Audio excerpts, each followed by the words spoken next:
On this week's The Local Buy, Al joins author Joyce White and prepares a traditional meal that would have graced the tables of early Marylanders.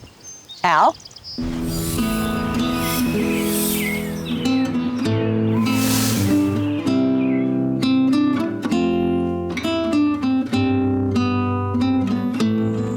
This is the famous Hammond House Museum in Annapolis, where 50 years ago they published one landmark cookbook. It was called Maryland's Way, and it contains hundreds of old traditional historic recipes from our state of Maryland.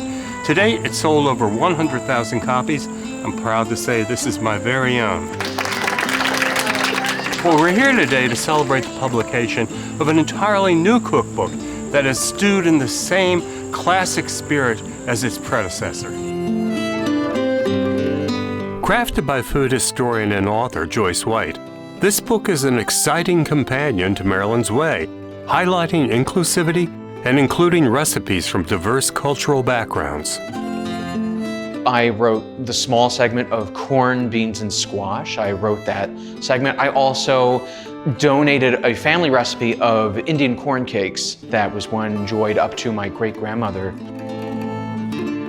In this new book, I submitted an essay, and the essay is about the African-American influence on the cuisine. And there's no better place to explore the flavors of these rich culinary traditions than the Riversdale House Museum. And Joyce brought me here today to gather ingredients to prepare one of her new recipes.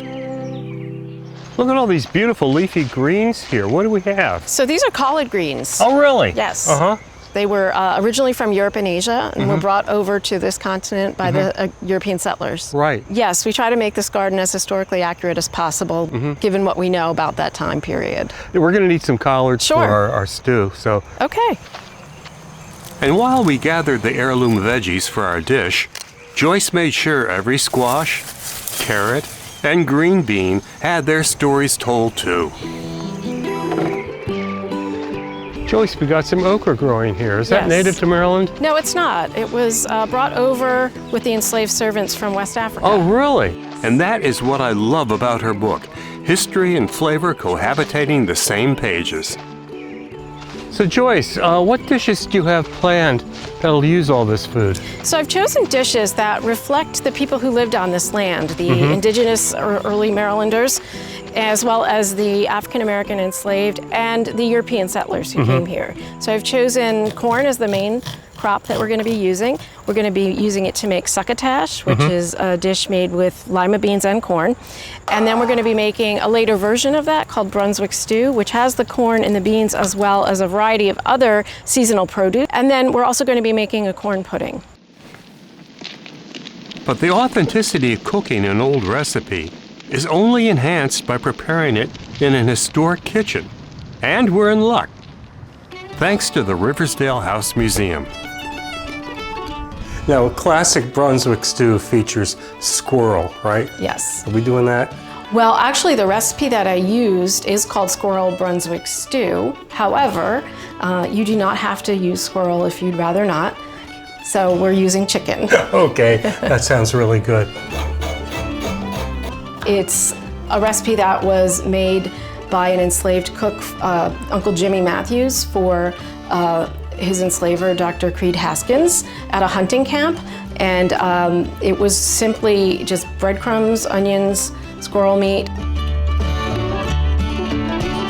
It was a perfect recipe to symbolize the cultural traditions of the people who lived here, but also the seasonality.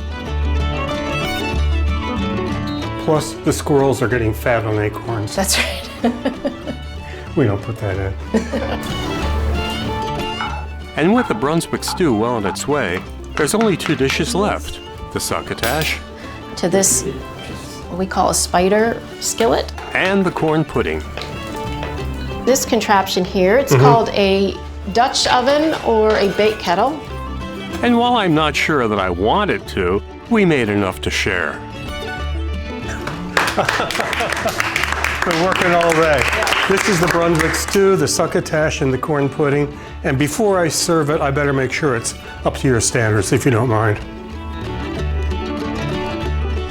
Oh boy, does it. You're gonna love this. It has so much flavor, and it's very buttery, which I really like. If you want to learn more information about Joyce's book, Cooking Maryland's Way, Voices of a Diverse Cuisine, we're going to put information on the website at npt.org/farm so you can look it up. For the Local Buy, I'm Al Spoler. Joanne?